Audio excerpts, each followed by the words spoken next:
Okay, final offer. You give me that puny pile of Pogs and you get the mysterious bag of mystery. No deal. Hey man, what the f is your problem? Are you a communist or something? There could be anything in this bag. Who told you you can eat my cookies? Selling crappy garbage to dummies is the greatest human tradition of all time. Thanks to famous monster makers like Dr. Frankenstein and Ronald Reagan, the idea of unleashing trash upon the masses for profit has become the dream of every future P.T. Barnum. And no matter how many books you pretended to read in high school, nobody is immune to corporate influence. Oh, you drink Folgers? Why do you hate poor people? I only drink $12 lattes made out of 100% real Colombian farmers. Although we're only a couple years away from the complete collapse of civilization, in the meantime, we all have to take part in this collective capitalistic nightmare. And with any system where stepping on other people is the surest way to success, desperation and greed begins to seep its way into our noggins from the day we are born. Okay, final offer. You give me the Pogs, or I put on The Animal starring Rob Schneider. Stop being such a pussy. The other day I was at the dollar store trying to figure out which flavor of dog food I could eat without immediately soiling myself, and I stumbled across whatever the hell this thing is. For $2.50, I bought what mostly resembles a fake banana. Now a real banana, you know, something that actually has some sort of obvious purpose and value on planet Earth, is only 50 cents. But for 5 times that price, I took home this. As far as I can tell, it doesn't do anything. And I don't think you can eat it without falling into a coma. And look, it's even part of a set. Now I have to collect all 3. I still have to get cucumber and human excrement. Soon I'll finally be able to play with my shit in public without getting arrested. Now there's gotta be some sort of purpose to junk like this. These things wouldn't exist if people didn't buy them. However, there's a difference between stuff having inherent value and humans applying value to stuff that doesn't actually have any whatsoever. Hey 1800s doctor, I think I have a mild cold, but since this is the 1800s, there's a very high chance I'm just not gonna make it. Do you have anything that can fix me? Hello patient, as this is the 1800s, no, you are most definitely doomed. But since I have never actually studied medicine, I'm going to sell you this mysterious liquid, chock full of soon-to-be banned substances, so you'll at least feel like you're getting better. See, back then, literally anyone could open up a medical shop and sell tonics and elixirs, claiming all sorts of benefits. And because they were usually full of illicit substances, people would feel that something was happening. So, they must be working. However, what's cheaper than selling something that does more than nothing? Selling something that does literally nothing. Enter the beginnings of modern-day alternative medicine. Oh, your back hurts? Let me stab you with some needles. Diabetes? These magic rocks will cure what ails you. Dyslexic?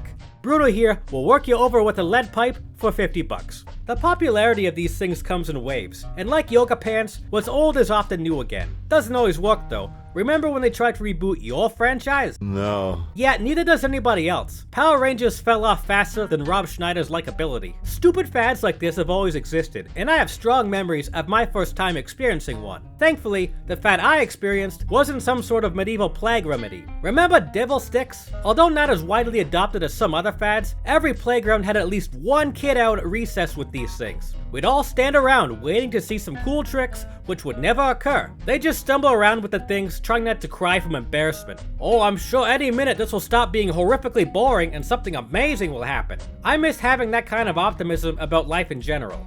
Why did parents buy these things for the kids anyway? What result were they hoping to get from this? Like what? Their kid is actually gonna get good at these things and join the circus? Hey Billy, we all know you're too dumb for college, so you're gonna have to stop practicing your busker routine. And remember, if you can't figure out these sticks, your mom and I will have to sew all your limbs together so we can sell you to the freak show. Good luck. The difference here between the generally harmless fads and the ones that scramble your brains is with the harmless stuff, you knew what you were getting. The box had a picture of the product. What's on the box is what's in the box. If you bought a box that said it was full of crap, and it was indeed just a crap box, your dumbassery could only be blamed on yourself. Like this stupid banana thing. I knew it was useless junk, and I bought it anyway. I am absolutely part of the problem. For the exploitative fads though, you're only given an idea of what could be in the box. Sure, this tonic could cure your dementia. It's not like you're gonna remember buying it the first time anyway. See, companies were not so sinister as to put completely different things within the package. If you bought a pack of baseball cards, you probably weren't getting the USA's Most Wanted playing deck. But what you might be getting, however, is something much more valuable than the $2 you spent on it.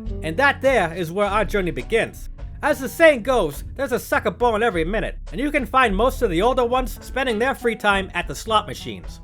Okay, Grandma, if you put just 25 cents into this magic box, a whole dollar might come out. And remember, if it doesn't work the first time, you just have to keep trying until your kid's inheritance is gone. Now don't get me wrong, scamming old people is all well and good, but these people are at the end of their ropes. You get what, 2 months before most of them croak? You gotta keep rounding up more old people. Who has time for all that? Besides, there's only so many retirement homes around. You end up having to conduct raids at the Cracker Barrel. What if, thought a clever businessman, we could get all these dummies before they could even legally hold down a job? Tempting people with mystery is the easiest thing in the world. This is why you have to tell your little ones not to get in a stranger's van. To a young mind, sure, there may be terrible things in that van, but who knows, there could also be a bazillion chocolate bars. It would be stupid not to go in there.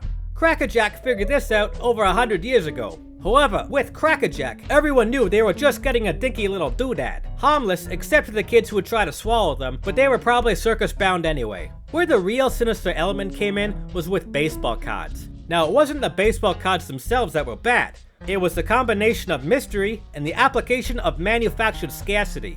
Hey Jimmy, is that a Jose Canseco card? Yeah Mick, so what if it is? Well, I just so happen to have 3 unopened packs of baseball cards. So what? So, there could be several Jose Canseco cards in there. They could be worth a fortune. Oh yeah?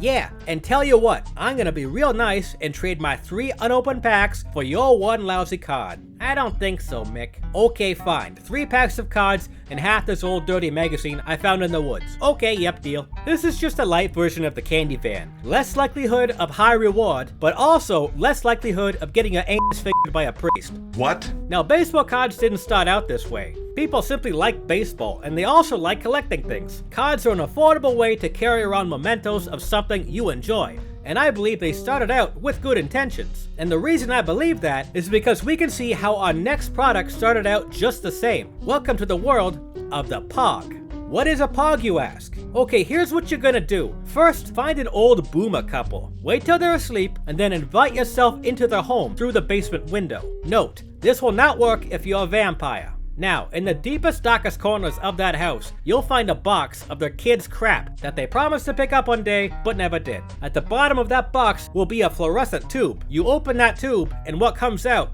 will be Pogs. What looks like hundreds of unfinished buttons for hippies are actually individual pieces of what could loosely be defined as a game.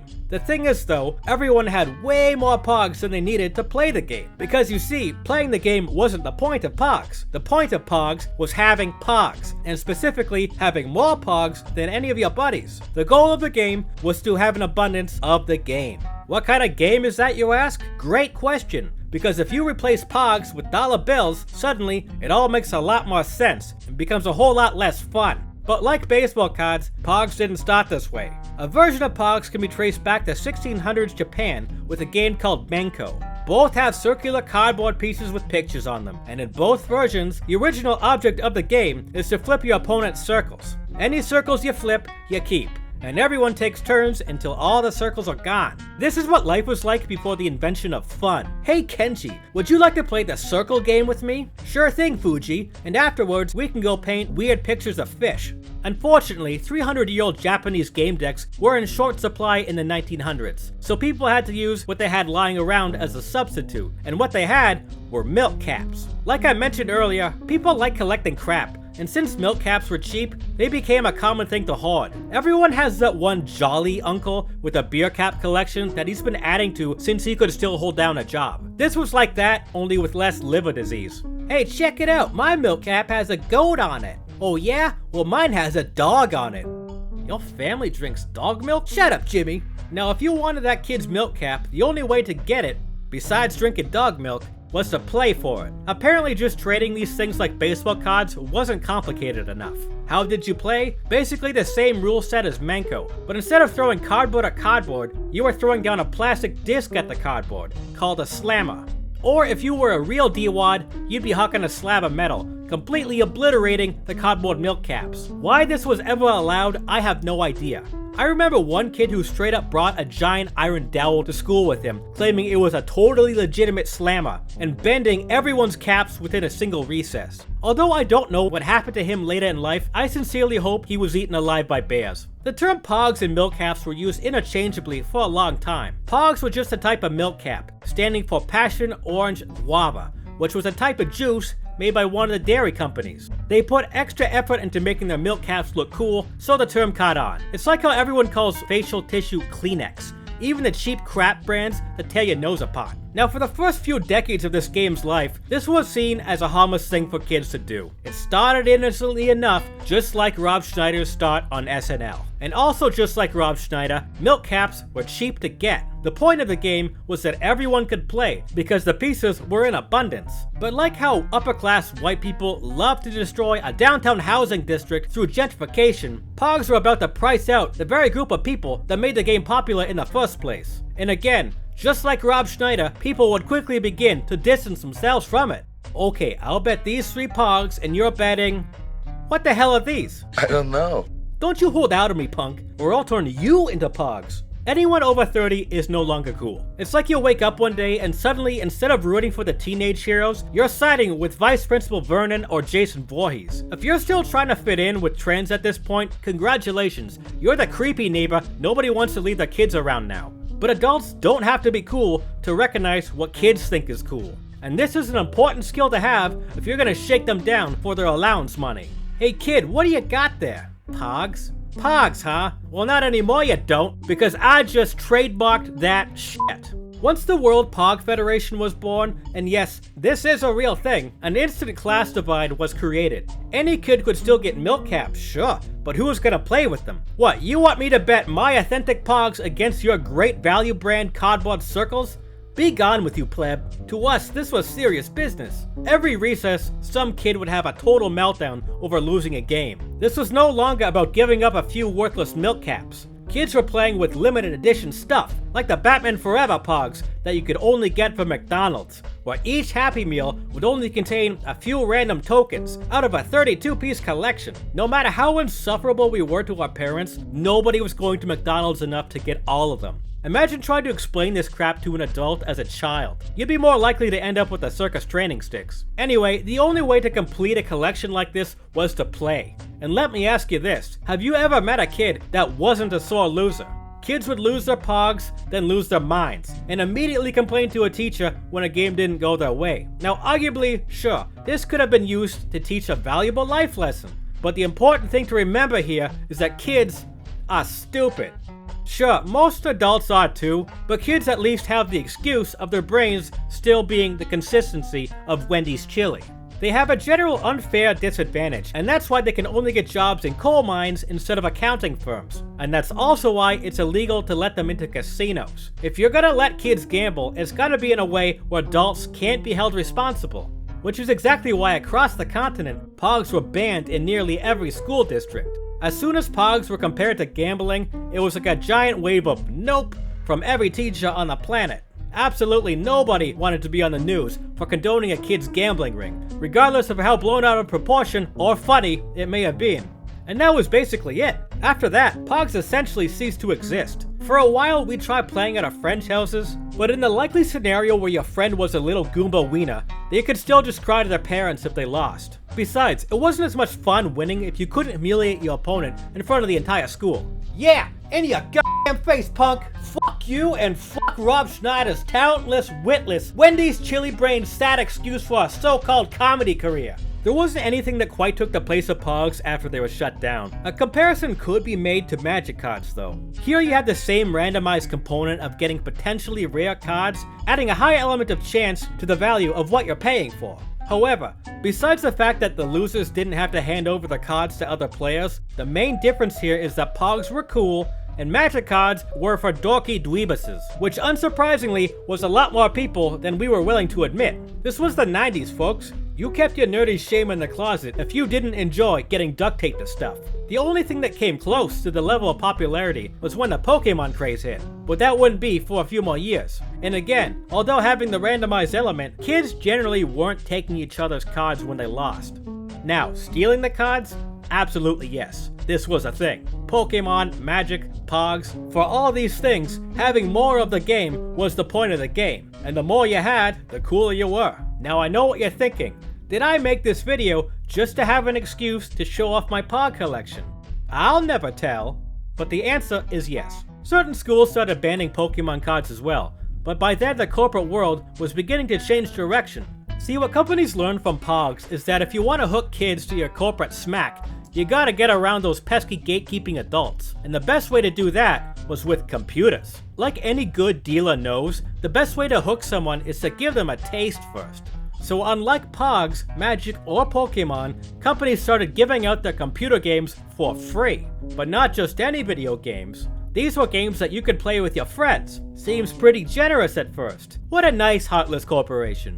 But what if you happen to suck at these games? Like the solution to everything else in life, the answer to that problem was money. If you wanted to rub your buddy's face in the mud, you had two options. Number one, get good at the game. However, getting good at stuff takes actual time and effort, so the popular option was number two. Pay for randomized loot boxes. Bam! Now you have a gigantic advantage against all your friends. And heck, sometimes it wasn't even about being better at the game itself. Kids started paying real money just so their in-game characters could wear different clothes. The day virtual fashion was invented signaled the beginning of the end of the human race. I remember when Team Fortress 2 introduced the concept of paying money just for digital hats. I only had one friend who admitted to buying these things, and everyone rightfully made fun of him for it for the rest of his life. You hear me, Brian? I still remember, and if you pass on before me, I'll be sure to spray paint it on your tombstone. This here is peak capitalism. This is even bigger than going from tonics to magic healing crystals. See, in both those situations, a physical thing is still being traded, and physical things take up inventory space. People have to be paid to make and transport them, and if they don't sell, you're out of pocket. But digital hats? You pay one guy to make one model of these things in an afternoon. After that, you're printing money. And yet, at least with the hat, people know what they're getting. But the loot boxes? I mean, this is the corporate pinnacle. Move over, Las Vegas. That whole city could turn to dust tomorrow, and it wouldn't affect the bottom line whatsoever. You see all those casino ads lately? That's the future, folks. Pogs gave you the itch, and loot boxes got you used to spending money on digital chance. There is a direct correlation between buying packs of Pogs and losing your house because you bet everything on a meme crypto coin based on a stranger spitting on wieners. Who could that be? Huh, nobody there. Oh well, back to the game. What the? Oh no. Hey, who took the batteries out of this thing? Look, I'll give you the Pogs back. No. I'll give you whatever you want, just make the bad man go away. Dinosaurs! Hey, thanks for watching everyone, I really appreciate it. If you subscribe to me on Patreon, I'll be sure to read your names and messages at the end of each video. Like this one here, Dumpy Dumps writes, I want to make boats out of crap and float them in your bathtub. Thanks for the support.